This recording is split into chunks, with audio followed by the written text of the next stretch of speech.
السلام علیکم ورحمۃ اللہ وبرکاتہ۔ وہ بے حد ذہین لڑکی مائرہ پڑھائی میں اچھی تھی۔ اسے لکھنے کا بہت شوق تھا۔ وہ شاعری کیا کرتی تھی، کتاب بھی لکھ رکھی تھی محبت کے نام پہ۔ ایک کتاب اس نے ازدواجی زندگی پہ لکھی ہوئی تھی۔ وہ دنیا کی درندگی سے بے خبر لڑکی، اپنے خوابوں میں جینے والی۔ اس کا خواب تھا کوئی شہزادہ آئے گا، اسے بیاہ کے لے جائے گا، شادی کے بعد وہ ہوگی، ہم سفر ہوگا، ان دونوں کی اپنی ایک دنیا ہوگی۔ وہ شاعری لکھا کرے گی، اپنے ہم سفر کو سنایا کرے گی، وہ اسے چوم کر سینے سے لگا لیا کرے گا۔ اس کے بڑے بڑے کوئی خواب نہ تھے۔ وہ اپنا چھوٹا سا گھر، خیال رکھنے والا ہم سفر اور اپنی قلم و کتاب کی طلبگار تھی۔ وہ اسے گھومنے پھرنے کا کوئی شوق نہیں تھا۔ اسے کہیں رشتہ داروں کے ہاں جانے کا بھی کوئی شوق نہیں تھا۔ وہ اکیلا رہنا پسند کیا کرتی تھی۔ تنہائی اس کی بھاتی تھی، شور میں تو اس کا دل گھبراتا تھا۔ وہ لوگوں کے زیادہ ہجوم میں بھی ڈر جایا کرتی تھی۔ اس نے جب جب ازدواجی زندگی پہ کتاب لکھی تو اس کے لیے ایک رشتہ آیا۔ ماں تو تھی نہیں، ماں کا پیار نصیب نہیں ہوا تھا۔ باپ تھا اور وہ بھی بوڑھا ہو چکا تھا۔ باپ نے دیکھا لڑکا اچھا ہے، مائرہ کی شادی اس لڑکے سے کروا دیتے ہیں۔ مائرہ سے اس کی مرضی پوچھی تو مائرہ نے کہا جیسے بابا آپ کو ٹھیک لگے۔ بیٹیاں بہت عجیب ہوتی ہیں، وہ اپنی زندگی جینا تو چاہتی ہیں لیکن کبھی اپنی خواہش ظاہر نہیں کر سکتی۔ زندگی بھر کا سفر جس کے ساتھ رہنا ہو، اس کا انتخاب بھی وہ آنکھیں بند کر کے کرتی ہیں، سب کچھ نصیب اور خدا پر چھوڑ کر۔ شادی ہو گئی، بیاہ کر چلی گئی مائرہ۔ اب نیا گھر، نیا خاندان، نئے لوگ، نئے رشتے اس کے ساتھ جڑ گئے تھے۔ وہ ڈر رہی تھی، نہ جانے کیوں اس کو بے چینی سی تھی۔ اس کا شوہر دیکھنے میں تو ڈیسنٹ سا انسان تھا لیکن لہجہ اس کا بہت روکھا سا تھا۔ وہ کہہ رہا تھا ایک دن مائرہ سے، گھر کا سارا کام تم خود کیا کرو گی، کپڑے، برتن، کھانا، اور میری بہن جو اپنے شوہر سے ناراض ہو کے آئی ہے اس کے بچوں کو بھی سنبھالا کرو گی۔ مائرہ خاموش ہو گئی اور ہاں میں سر ہلا دیا۔ مائرہ کے جو خواب تھے وہ دم توڑنے لگے تھے۔ مائرہ دن بھر کام کرتی تھک جایا کرتی تھی۔ اتنا بوجھ اچانک سے اس کے کندھوں پہ آن پڑے گا اس نے سوچا نہ تھا۔ وہ صبح کا ناشتہ بناتی، برتن واش کرتی، جھاڑو پونچھا کرتی، پھر نند کے بچوں کو سنبھالتی۔ اگر کوئی بچہ رونے لگتا تو نند گالیاں دیتی مائرہ کو۔ مائرہ نے ایک دو دن کہا آپی گالیاں نہ دیا کریں، لیکن وہ کہاں سمجھنے والی تھی۔ مائرہ خاموش رہتی، گالیاں سنتی، کام کرتی دن بھر، رات کو شوہر آتا اس کی خدمت کرتی، تھک ہار کے مردہ جسم لیے سو جاتی۔ ایک دن وہ کھانا بنا رہی تھی کہ اس کی نند نے بولا مائرہ مجھے چائے بنا دو۔ مائرہ نے کہا آپی کھانا بنا لوں پھر آپ کو چائے بنا دیتی ہوں، لیکن نند نے ضد کی اور کہنے لگی پہلے مجھے چائے بنا دو۔ مائرہ نے کھانا چھوڑا، چائے بنانے لگ گئی۔ شوہر کام سے گھر آ گیا، اس نے دیکھا کھانا نہیں بنا ابھی تک۔ اس نے مائرہ کو بولا کھانا نہیں بنایا آج، اتنی لیٹ ہو گئی ہے۔ مائرہ نے کہا وہ آپی کے لیے چائے بنا رہی تھی، پھر آپی کے بچوں کو دودھ گرم کر کے دیا۔ اتنے میں نند آ گئی، کہنے لگی بچوں کو تو دودھ میں خوب گرم کر کے دے رہی ہوں، تم کھانا بناؤ اپنا۔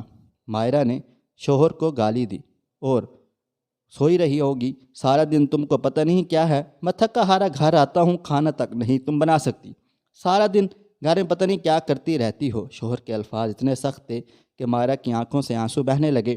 وہ رونے لگی، اتنا کام کرتی ہوں اور جب دیکھو نند گالیاں دیتی رہتی ہے، آج شوہر بھی دے رہا ہے۔ وہ خاموش ہو گئی، کھانا بنایا، شوہر کو دیا اور خود بھوکی سو گئی۔ ماں ہوتی تو ماں کو خود پہ ہونے والے ستم بتاتی، باپ سے کہتی بھی تو کیا کہتی۔ کچھ دن بعد مائرہ نے کہا میں نے بابا کے گھر جانا ہے۔ شوہر نے کہا نہیں جانا۔ مائرہ نے ضد کی مجھے جانا ہے، 1 سال ہو گیا ہے میں نہیں کی۔ دانیال جو اس کا شوہر تھا، اس نے غصے میں شیشے کا گلاس دیوار کے ساتھ مارا، جس سے ایک شیشے کا ٹکڑا دیوار سے ٹکرا کر مائرہ کے چہرے پر آ لگا، خون بہنے لگا۔ دانیال گالی دیتے ہوئے باہر چلا گیا، جینا حرام کر رکھا ہے میرا۔ مائرہ بہتے ہوئے لہو کو دیکھ کر بہت رونے لگی۔ وہ چیخ چیخ کر رونے لگی۔ خواب کیا تھا، ملا کیا، یہ کیسا نصیب ہے۔ شادی کو 4 سال ہو گئے تھے لیکن ایک پل خوشی کا نصیب نہ ہوا تھا۔ وہ اپنی لکھی ہوئی کتاب کو پڑھنے لگی جس میں اس نے ایک شادی شدہ جوڑے کے بارے میں لکھا تھا۔ شوہر ہر روز اپنی بیوی کو ڈنر پر لے کے جاتا تھا، بیوی سے سنور کے شوہر کے آنے کا انتظار کرتی تھی۔ شوہر آفس سے گھر آتے ہوئے کچھ نہ کچھ اپنی بیوی کے لیے گفٹ یا کھانے کے لیے کچھ نہ ضرور لے کے آتا تھا۔ شوہر اپنی بیوی کی تھوڑی سی تکلیف بھی برداشت نہ کر سکتا تھا، وہ سینے سے لگا کر رکھتا تھا اپنی بیوی کو، بیوی کے نخرے اٹھاتا تھا، بیوی کو چومتا تھا، ہر خواہش پل بھر میں پوری کر دیا کرتا تھا۔ مائرہ نے اپنی کتاب کے ورق پھاڑنے شروع کر دیے۔ اس کو اپنی لکھی کتاب سے نفرت ہونے لگ گئی تھی۔ وہ ساری رات روتی رہتی، کسی نے اس کو آ کر سینے سے نہ لگایا۔ کچھ سال بعد اس کے ہاں ایک بیٹا پیدا ہوا۔ وہ اب ماں بن چکی تھی، باپ بھی دنیا سے جا چکا تھا، لیکن اس کا شوہر اب اس کو بات بات پہ تھپڑ مار دیا کرتا تھا۔ ایک بار مائرہ نے کہا، دانیال بیٹے کے لیے دودھ لے کے آؤ، وہ رات کو دودھ مانگتا ہے، اس کو بھوک لگتی ہے۔ دانیال نے گالی دے کر کہا، میرے پاس پیسے نہیں ہیں۔ مائرہ نے کہا، وہ میرا مسئلہ نہیں ہے، جاؤ دودھ لے کے آؤ۔ دانیال کو غصہ آیا، اس نے تھپڑوں سے مارنا شروع کر دیا۔ مائرہ کو اتنا مارا، مائرہ کے ہونٹ سے خون بہنے لگا۔ مائرہ بے بس ہو چکی تھی، نند پاس کھڑی تماشا دیکھتی رہتی، وہ کچھ نہ کہتی تھی۔ مائرہ سر جھکا کے مار کھا لیا کرتی تھی۔ اس کے زخم ابھی بھرتے نہیں تھے کہ دانیال پھر کسی بات پہ مائرہ کو مارنے لگتا تھا۔ مائرہ کا پورا جسم زخمی تھا۔ مائرہ جیسے ایک انسان نہیں، صرف بے جان جسم تھا۔ وہ جاتی تو کس کے پاس؟ میکے میں کوئی نہیں تھا، ایک باپ تھا، وہ بھی دنیا سے چل بسا تھا، بیٹا تھا، ایک شوہر تو ایک جلاد تھا۔ طلاق لے کے کہاں جاتی، کس کے پاس جاتی؟ شادی کو 17 سال ہو گئے تھے۔ ایک دن دانیال کام سے واپس آ رہا تھا کہ اس کو فالج کا اٹیک ہو گیا اور وہ بے جان سا ہو گیا۔ لوگوں نے اٹھا کر اسے ہسپتال پہنچایا۔ مائرہ کو پتہ چلا کہ وہ بھی ہسپتال گئی۔ ڈاکٹر سے ملاقات ہوئی تو انہوں نے بتایا، دانیال فالج کی وجہ سے اب بول نہیں سکتا، نہ حرکت کر سکتا تھا، اشاروں سے بات کر سکے گا۔ مائرہ ٹوٹ گئی۔ نند پاس کھڑی رو رہی تھی، پیسے کہاں سے آئیں گے علاج کے لیے؟ کون کروائے گا اب علاج؟ اب کون میرے بچوں کی دیکھ بھال کرے گا؟ مائرہ دانیال کو گھر لے گئی، اس کا خیال رکھنے لگی۔ مائرہ نے پھر سے لکھنا شروع کیا۔ اس نے ایک کہانی لکھی، پھر ازدواجی زندگی پہ، مردوں کے ظلم اور عورت کی برداشت پہ۔ وہ ناول اس کا شائع ہوا اور لوگوں میں مقبول ہو گیا۔ وہاں سے اس کو پیسے آنے لگے۔ ساتھ ساتھ مائرہ دانیال کا علاج کرواتے رہی، اس کا خیال رکھتی رہی، اس کو کھانا اپنے ہاتھوں سے کھلاتی، اس کا منہ صاف کرتی، اس کو مساج کرتی، اس کا سر دباتی۔ دانیال آنکھیں جھکائے رکھتا تھا۔ مائرہ کے سامنے کبھی جو مائرہ پہ ظلم کیا کرتا تھا، مارا کرتا تھا، مائرہ کی زندگی کو جہنم بنا رکھا تھا، مائرہ کو ایک جانور بنا کر رکھا تھا، وہ مائرہ اس کے اتنے ظلم کرنے کے بعد بھی کتنی محبت سے اس کا خیال رکھ رہی ہے۔ کپڑے پہنانا، ہر روز رات بھر لکھنا، دانیال کو میڈیسن دینی، کھانا دینا، نند کے بچوں کا بھی خیال رکھنا۔ نند کے سخت رویے کو بھلا دیا تھا مائرہ نے نند کے شوہر کو بلوایا، ان دونوں کو سمجھایا اور دونوں کو اپنا گھر آباد کرنے کا کہا۔ نند کو اس کے شوہر کے ساتھ اپنے گھر بھیجا۔ وہ دانیال کو سینے سے لگا کر رکھتی تھی، لیکن دانیال آنکھیں جھکائے پڑا رہتا، سوچتا میں کتنا برا انسان ہوں، مجھے مائرہ کیوں سنبھالتی ہے، مجھے چھوڑ کر چلی جائے، میں کتنا ظلم کیا مائرہ پہ، اس کے سب خواب میں نے پیروں تلے رون دیے تھے۔ ایک نکرانی بنا کے رکھا تھا مائرہ کو۔ مائرہ نے میری بہن کا گھر بھی بسا دیا۔